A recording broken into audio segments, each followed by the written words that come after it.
Okay, so the camera stopped, and there are hooligans outside my window. I bloody hate Saturday nights in this town. Anyway, okay, where was I? I was talking about Deathly Hallows. I'm pretty certain I was talking about Deathly Hallows. Yeah, deaths. Lots of them, and it was emotional, and Harry walking to his death, was really tearing at my heartstrings. I'm pretty certain I was probably reading that chapter, it would have been maybe 3:30 in the morning.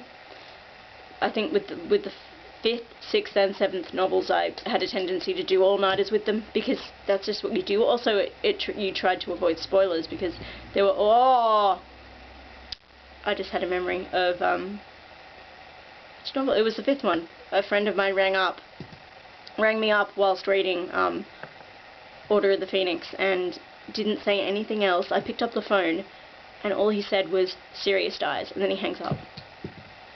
What? I didn't speak to him for days. Anyway, I'm backtracking. Yeah, Deathly Hallows, emotional.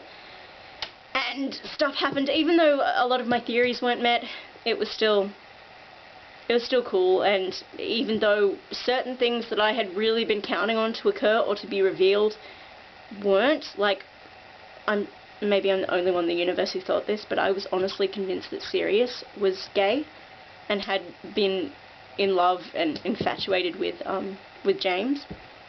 I know that, that's probably an unfair assumption to make, maybe, because there was just a really strong friendship between the two of them, but there are crazy people outside my window anyway. I was absolutely convinced of that, and it didn't turn out to be the case. But, nothing was definitely said in that couldn't have been true. So in my mind, that's canon. That's exactly what happened. I'm rambling, so, okay. After Deathly Hallows, I really quite liked... They're playing a pipe outside. Anyway, I really quite liked Half-Blood Prince.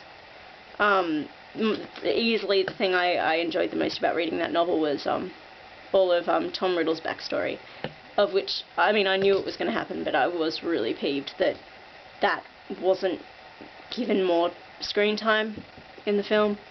I will say, though, that first teaser trailer for Half-Blood Prince with young Tom Riddle was spine-tingling, and I don't think there's ever been a trailer for a Harry film, even all the Deathly Hallows ones, which are epic.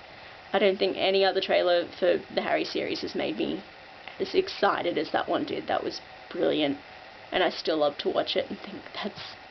But I guess it lessened the impact of the actual scene when we finally saw it, but it was still, it was so cool, and I got so hyped for that film. I'm sad that there weren't more scenes. I am sad, like so many, that Kristen Coulson couldn't play Tom Riddle again, because I know that he's far too old now. Far too old, he's, what, 28? But, I was really impressed by the job he did in Chamber of Secrets, so, yeah, but definitely something I loved, and I did love the mystery of, like, the Horcruxes and stuff, even though I did feel that was a major plot point, like the Deathly Hallows that got introduced so late into the series, and suddenly you were rushing to find out all this information about this entirely new plot point that was so central and key. But, yeah, that was great, and of course, I spent all my time after reading that one trying to think of all the Horcruxes and what was missing, and yeah, so that was really cool. Where are we up to? We've got 2 left, and they're in opposite order of the way they were written, so Philosopher's Stone or Sorcerer's Stone would be the next one on my list, because it still has one of my all-time favourite chapters in that, and I'll show you in a sec. I'm used to that novel in audio format because, of course, I read it first, but I have Stephen Fry's audio CDs of Philosopher's Stone, and yeah, hands down my favourite chapter out of any of the series is The Letters from No One, because that has Uncle Vernon losing it, and just like when he drove into an empty field and then got out the car and looked around, got back in the car and drove back and just was muttering to himself, "Shake 'em off, shake 'em off." Oh, it still makes me laugh. Oh dear. And I really love the opening chapter of Philosopher's Stone for some reason. Just the fact that we're with this really ordinary family for an entire chapter, and then we start to suspect some really weird things.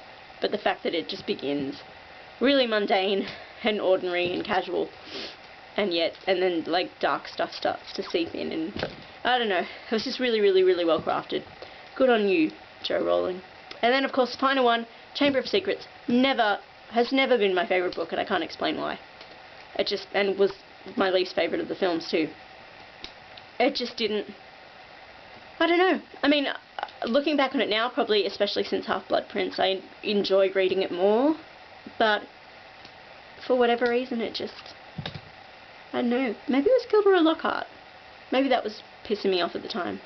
But it left me thinking, I wasn't too impressed with you. I'm glad I read it and it was Harry, but yeah, just if I had to say that I had a least favourite, it would be Chamber.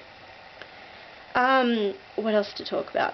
I guess I'll show you how much I fangirl this series, if you're prepared. I did say before that I do keep notebooks and stuff, so I'll probably have to stop this video because I suspect it's going to try and die in a second.